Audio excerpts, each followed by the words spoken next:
नमस्कार साथियों, शुरू करते हैं क्लास 10th का हिंदी चैप्टर 6 तक हम लोग रिवीजन कर चुके हैं। और आज जो है संस्कृत का हमने सुबह में वीडियो बना के डाल दिया था। और दूसरी बात कि अभी जो हो रहा है ये भी हिंदी हो रहा है। हिंदी का 7 और 8 इसमें देख लेंगे इस वाले वीडियो में। और हिंदी, संस्कृत और सभी विषय का जो है और सब्जेक्टिव कराने के बाद हम लोग ऑब्जेक्टिव की तरफ बढ़ेंगे। तो सबसे पहले का बात कि आप लोग ध्यान से पढ़ते चलो और बढ़ते चलो, ठीक है। तो ध्यान से हम लोग देखेंगे और पढ़ेंगे, लेकिन ससुरा साहब भागना नहीं है, थोड़ा ध्यान से देखना है और पढ़ना है, ठीक है। वही क्वेश्चंस का हम लोग रिवीजन कर रहे हैं अभी, जो क्वेश्चंस मतलब इसके आने वाला है। तो बिना बकवास के शुरू करते हैं हिंदी और चैप्टर 7।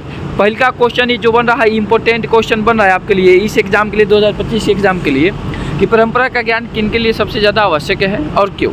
तो जो लोग साहित्य में युग परिवर्तन करना चाहते हैं, है ना, क्रांतिकारी साहित्य रचना चाहते हैं, उनके लिए साहित्य परंपरा का ज्ञान क्या है, आवश्यक है, ठीक है। अगर आप इतना भी लिख देते हो तो 2 नंबर का आता है सर, 2 नंबर मिल जाएगा आपको। आगे बढ़ जाओ, ठीक है।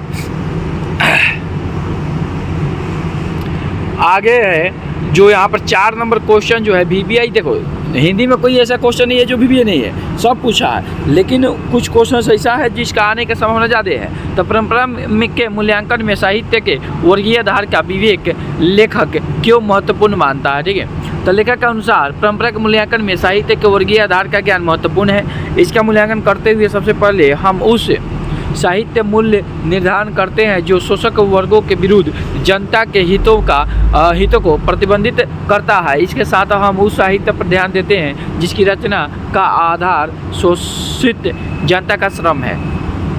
बात खत्म। आगे देख लो भाई। आगे जो है यहाँ पर बहुराष्ट्रीय जो 7 नंबर क्वेश्चन है, 7 नंबर बहुजातीय राष्ट्र की हैसियत से कोई भी देश भारत का मुकाबला क्यों नहीं कर सकता है ना। तो यहाँ पर एक क्वेश्चन जो है ये इम्पोर्टेंट क्वेश्चन है आपके लिए।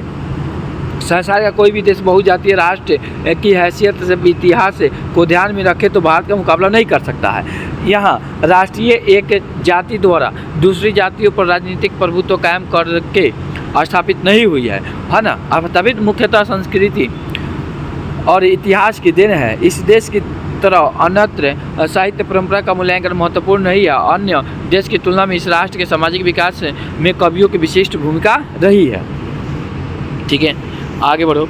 यहाँ पर एक क्वेश्चन है, इसमें 2-3 क्वेश्चन था जो इम्पोर्टेंट था। आगे बढ़ते हैं, आगे देखते हैं चैप्टर 8 में पंडित बिरजू महाराज। पंडित बिरजू महाराज, आपको ये बताना है कि पंडित बिरजू महाराज का जन्म कहाँ और कब हुआ था, ठीक है। इसका आंसर कमेंट बॉक्स में लिखना है। इसका आंसर अगर आपको याद है तो कमेंट बॉक्स में लिखना है कि पंडित बिरजू महाराज का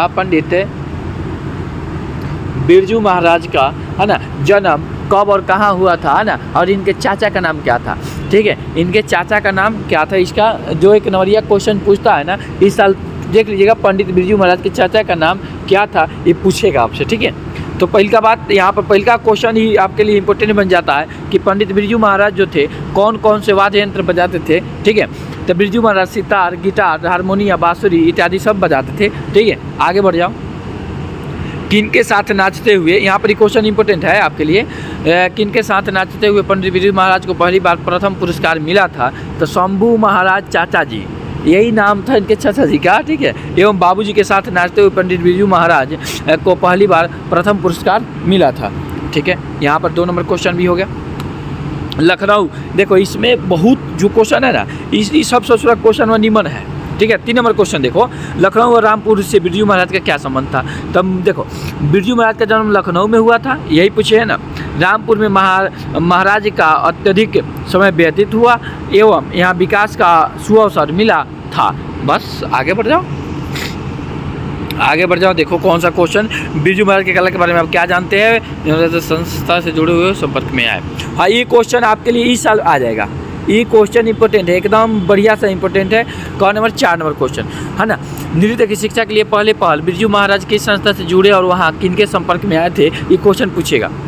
तो नृत्य की शिक्षा के लिए पहल बिरजू महाराज में दिल्ली में हिंदुस्तान डांस म्यूजिकल और वहाँ के निर्माता जी जोशी के संपर्क में आए थे। ठीक है, ये क्वेश्चन याद रखिएगा, इस साल ये क्वेश्चन पूछेगा आपसे। ठीक है, आगे बढ़ जाओ। 7 नंबर क्वेश्चन इम्पोर्टेंट है। बिरजू महाराज अपना सबसे बड़ा जज किसे मानते हैं? ये क्वेश्चन बहुत बार पूछा जा चुका है, तो इसे देख लीजिए। ये क्वेश्चन है जो बिरजू महाराज अपना सबसे बड़ा जज अपनी मम्मा मतलब मम्मी को मानते हैं। ठीक है, जब वे नाचते थे तो और अम्मा देखती थी तब वे अम्मा से अपनी कमी या अच्छाई के बारे में पूछा करते थे। उसने बाबूजी से तुलना करके इनमें निखार लाने का काम किया करती थी इनकी माँ। ठीक है, अपने विवाह के बारे में बिरजू महाराज क्या बताते हैं? तो बिरजू महाराज की शादी 18 साल की उम्र में हुई थी। उस समय विवाह करना महाराज अपनी गलती मानते थे, लेकिन बाबूजी की मृत्यु के बाद माँ घबराकर जल्दी में शादी कर दी, है ना। शादी को नुकसानदेह मानते हैं, विवाह की वजह से नौकरी करते रहे। ठीक है, इसको याद रखेंगे। चलो, ये क्वेश्चन जो 10 नंबर है, 10 नंबर VBI क्वेश्चंस है, इसको देखेंगे। बिरजू महाराज के गुरु कौन थे? उनका सबसे एक विवरण दे देना। ठीक है, तो बिरजू महाराज के गुरु उनके बाबूजी ही थे। ठीक है, वे अच्छे स्वभाव के थे, है ना। वे अपने दुख को व्यक्त नहीं किया करते थे, उन्हें कला से बेहद प्रेम था। जब बिरजू महाराज 9.5 साल के थे तो उसी समय बाबूजी की क्या हो गई? मृत्यु हो गई। ये क्वेश्चन पूछता भी है कि जब बिरजू महाराज कितने साल के थे कि उनके बाबूजी की मृत्यु हो गई? तो 9-9.5 साल के थे। तो महाराज को तालीम बाबूजी ने ही दिया था। तालीम किसने दिया था? यहाँ पर ये क्वेश्चन पूछता है कि तालीम किसने दिया था बिरजू महाराज को? तो उनके पिताजी ही दिए थे। 11 नंबर भी VBI क्वेश्चन है। 11 नंबर जो है VBI क्वेश्चन है। शंभू महाराज के साथ बिरजू महाराज के संबंध पर प्रकाश डाल दीजिए। तो शंभू महाराज के साथ बिरजू महाराज का बचपन नाचा करते थे, है ना। बचपन में क्या करते थे? नाचा करते थे। आगे भारतीय कला केंद्र उनका संदिग्ध मिला।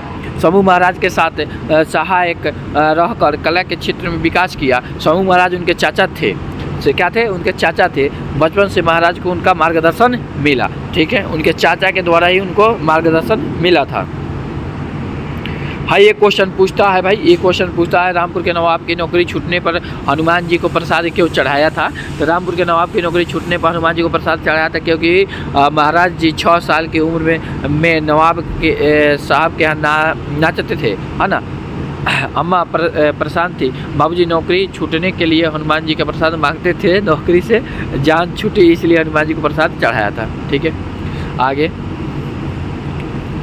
यहाँ पर, हाँ ठीक है, यहाँ पर ये क्वेश्चंस जो है ख़त्म होते हैं। इस तरह से हमारा जो चैप्टर 7 और 8 मतलब 7 और 8 था वहाँ पर ख़त्म होता है। तो मिलते हैं नेक्स्ट क्लास में, तब तक के लिए जय हिंद जय भारत।